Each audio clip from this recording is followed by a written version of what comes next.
నమస్తే welcome to Vihari news. భారతదేశం ప్రపంచంలో సుసంపన్నమైన దేశంగా ఎన్నో దేశాలకి దిక్సూచిగా విరాజిల్లుతోంది. మన దేశం సంస్కృతి సంప్రదాయాలకు సహజ వనరులకు పుట్టినిల్లు. సర్వమతాలని సమానంగా చూసే మన దేశం విభిన్న జాతుల ప్రజలతో భిన్నత్వంలో ఏకత్వానికి ప్రతీకగా ఉంది. ఆచార వ్యవహారాలకి పెద్దపీట వేసే మన దేశంలో రకరకాల పద్ధతులు, విధి విధానాల మధ్య ఎంతో వ్యత్యాసం ఉంటుంది. అయితే గత కొన్నేళ్లుగా పార్టీల ప్రయోజనాల కోసం, నాయకుల అవసరాల కోసం భాష పేరుతో, ప్రాంతాల పేరుతో ప్రజల మధ్య ఏర్పాటువాదానికి ఆద్యం పోస్తున్నారు. మన దేశ ఔన్నత్యాన్ని, లౌకికత్వాన్ని గొప్పగా చిత్రీకరించుకునే మనం కొన్ని నగ్న సత్యాల గురించి కూడా కూలంకషంగా మాట్లాడుకోవాల్సిన అవసరం ఉంది. దేశం పైకి పచ్చగా కనపడుతున్న గ్రామ స్థాయి నుండి జాతీయ స్థాయి వరకు ప్రాంతాల నడుమ పగలు సెగలు కక్కుతూనే ఉన్నాయి. భారత్ స్వతంత్ర దేశంగా ఏర్పడిన ఏడాది తరువాత ప్రాంతాల మధ్య ఏర్పాటువాదం పతాక స్థాయికి వెళ్ళింది. అందులో ముఖ్యంగా భాషాపరమైన సరిహద్దుకు సంబంధించి వేర్పాటువాదం అధికమైంది. అయితే ఈ వాదం ఒక్క రోజులో పరిమళించింది కాదు. ఏళ్ల తరబడి ఆయా ప్రాంతాల మధ్య ఉన్న అనిశ్చితే వేర్పాటువాదానికి పునాదులని చెప్పవచ్చు. ఈ సందర్భంలో ప్రజల నుంచి వేర్పాటువాదానికి సంబంధించి పెద్ద ఎత్తున ఆందోళనలు చెలరేగటంతో 1948 నాటి రాజ్యాంగ సభ అధ్యక్షుడు రాజేంద్ర ప్రసాద్ భాషా ప్రాతిపదికన రాష్ట్రాలను పునర్వ్యవస్థీకరించాలా వద్దా అని సిఫారసు చేయటానికి ధార్ కమిషన్ను ఏర్పాటు చేయగా ఆ నివేదిక కొలిక్కి రాలేదు. అనంతరం 1953వ సంవత్సరంలో ప్రాంతాల మధ్య, రాష్ట్రాల మధ్య ఉన్న సమస్యలను పరిష్కరించడానికి కేంద్రం జస్టిస్ ఫజల్ అధ్యక్షతన ఫణిక్కర్, కుంజ్రు సభ్యులుగా రాష్ట్రాల పునర్వ్యవస్థీకరణ కమిషన్ ని ఏర్పాటు చేసింది. ఈ కమిషన్ దేశంలో ప్రాంతాల మధ్య ఉన్న సమస్యలపై ఆరా తీసి చివరికి 14 రాష్ట్రాలను, 6 కేంద్ర పాలిత ప్రాంతాలను ఏర్పాటు చేయాలని నివేదికలో పేర్కొంది.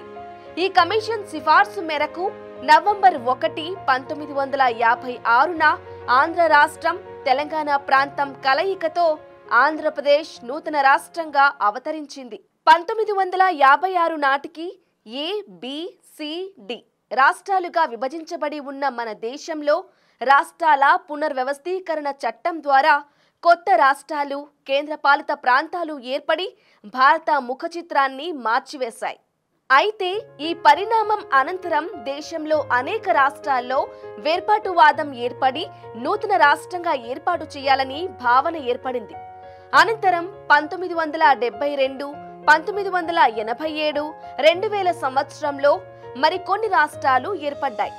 ఇక 2014లో ఎన్నో ఏళ్ల పోరాటం తర్వాత ఆంధ్రప్రదేశ్లో భాగంగా ఉన్న తెలంగాణ ప్రాంతం ప్రత్యేక రాష్ట్రంగా ఏర్పడింది. ఫలితంగా ప్రస్తుతం దేశంలో 28 రాష్ట్రాలు, 8 కేంద్ర పాలిత ప్రాంతాలు ఉన్నాయి. ఇంతటి ప్రస్ఫుటమైన పరిపాలనా వ్యవస్థ ఉన్న మన దేశంలో ఇంకో సమస్య ఏళ్ల తరబడి వెంటాడుతూ ఉంది. అదే ఉత్తర దక్షిణ రాష్ట్రాలను ప్రత్యేక దేశాలుగా విభజించాలనే వేర్పాటువాదం. ఆనాడు బ్రిటిష్ కనుసన్నల్లో ఉన్న భారత ఉపఖండం నుండి పాకిస్తాన్ ప్రత్యేక దేశం కావాలని కోరింది. ఈనాడు భారత్లో ఉన్న దక్షిణ ప్రాంతం ప్రత్యేక దేశంగా ఏర్పాటు చేయాలనే వాదనలు వస్తూనే ఉన్నాయి. ఇదే సమస్యపై గత కొన్నేళ్లుగా పార్లమెంటు సాక్షిగా చర్చలు జరుగుతున్నాయి. కేంద్ర ప్రభుత్వం ఫిబ్రవరి 1న 2024కి సంబంధించి మధ్యంతర బడ్జెట్ ని దేశ ఆర్థిక మంత్రి నిర్మలా సీతారామన్ పార్లమెంటులో ప్రవేశపెట్టారు. ఇదే సమయంలో పాల్గొన్న కర్ణాటక కాంగ్రెస్ ఎంపీ డికే సురేష్ కుమార్ మాట్లాడుతూ దక్షిణ రాష్ట్రాలైన తెలంగాణ, ఆంధ్రప్రదేశ్, తమిళనాడు, కర్ణాటక, కేరళకి కేంద్రం ఈ బడ్జెట్లో కూడా మొండి చెయ్యి చూపించిందని, అందుకే దక్షిణ ప్రజలు ప్రత్యేక దేశం కావాలని కోరుకుంటున్నారన్నారు.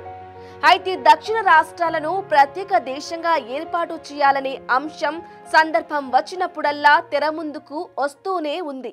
అసలు ఈ వేర్పాటు వాదానికి బీజం పలటానికి కారణాలేంటి? దక్షిణ భారత్ని మరో దేశంగా విభజించాలన్న అంశం తరచూ ఎందుకు వార్తల్లోకి వస్తుంది? ఈ ఏర్పాటు వాదం పార్టీల కోసమా, ప్రజల కోసమా? మన దేశంలో ఒక ప్రాంతాన్ని ప్రత్యేక రాష్ట్రంగా ఏర్పాటు చేయాలన్నా, వాటికి సరిహద్దులు నిర్వహించాలన్నా సర్వోన్నత చట్టమైన భారత రాజ్యాంగ నియమ నిబంధనలను అనుసరించాలి. భారత రాజ్యాంగంలో పేర్కొన్న ఆర్టికల్ 2 ప్రకారం దేశ సరిహద్దులు మార్పు చేర్పులకు సంబంధించింది. కాగా ఈ అంశం పూర్తిగా పార్లమెంటు ఆధీనంలో ఉంటుంది. ఇక ఆర్టికల్ 3 ప్రకారం పార్లమెంటు ఆమోదంతో రాష్ట్రాల, కేంద్ర పాలిత ప్రాంతాల పునర్వ్యవస్థీకరణ జరుగుతుంది. ఈ 2 అంశాలను పరిగణలోకి తీసుకుంటేనే ఒక కొత్త ప్రాంతాన్నైనా ఏర్పాటు చేయొచ్చు, సరిహద్దులను నిర్ణయించవచ్చు. అది కూడా పార్లమెంటు ఉభయ సభల ఆమోదంతో. కానీ ఇప్పుడు సమస్య ఒక ప్రాంతాన్నో సరిహద్దునో నిర్ణయించడం కాదు, దేశాన్ని ఉత్తర, దక్షిణ దేశాలుగా 2 ముక్కలుగా విభజించడం. అసలు దక్షిణ రాష్ట్రాలను కలిపి ప్రత్యేక దేశంగా ఏర్పాటు చేయాలనే డిమాండ్ ఎందుకు వస్తుంది? దేశ జీడీపీలో దక్షిణ రాష్ట్రాల భాగస్వామ్యం. ప్రస్తుతం జనాభా గణాంకాల ప్రకారం దక్షిణ భారతదేశంలో 25 కోట్ల జనాభా ఉంది. దాదాపు 45% ఈ రాష్ట్రాల నుండే దేశానికి అధిక జీడీపీ అందుతుంది. ఉత్తరాది రాష్ట్రాల కన్నా పన్ను పెద్ద మొత్తంలో కేంద్రానికి వెళ్లినా కేంద్రం నుండి మాత్రం ఆ స్థాయిలో దక్షిణ రాష్ట్రాలకు నిధులు రావట్లేదని ఆరోపణలు ఉన్నాయి. రాజకీయ అణచివేత.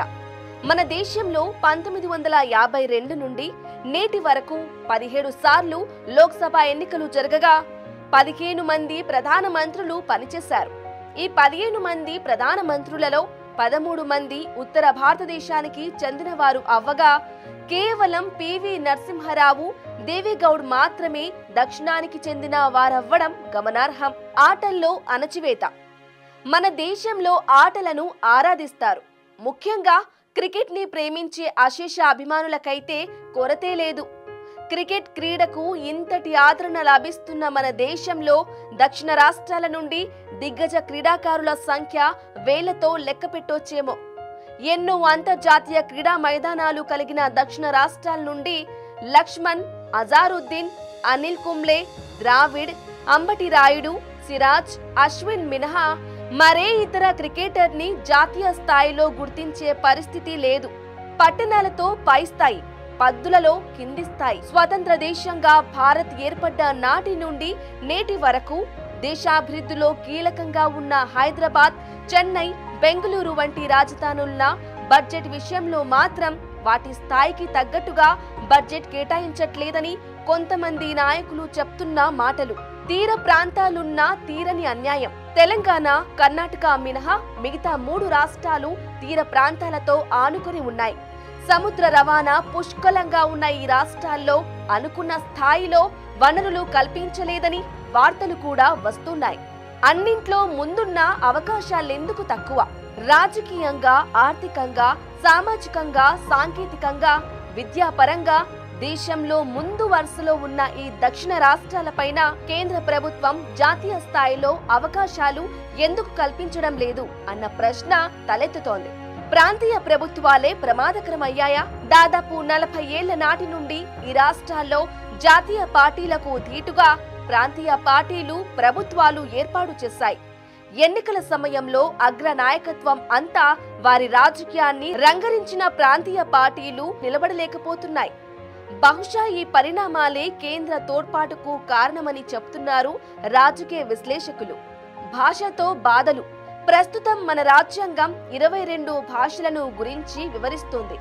కాగా ఇదే పెద్ద సమస్యగా మారింది.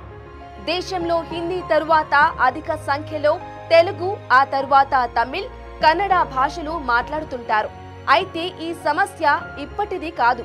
1937లో దేశవ్యాప్తంగా హిందీనే మాతృభాషగా కొనసాగించాలని ప్రయత్నాలు జరగగా తమిళనాడు పెద్ద ఎత్తున యాంటీ హిందీ ఇంపోజిషన్ ఉద్యమం చేపట్టింది.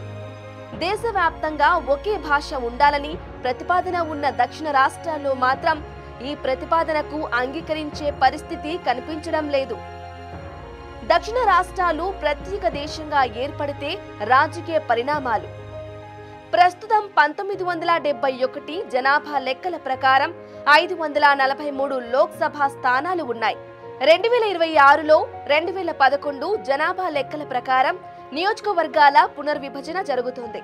ఈ విభజన కూడా జనాభా దామాషా ప్రకారం జరుగుతుంది. తద్వారా దక్షిణ రాష్ట్రాలకు తక్కువ స్థానాలు వచ్చే అవకాశం ఉంటుంది.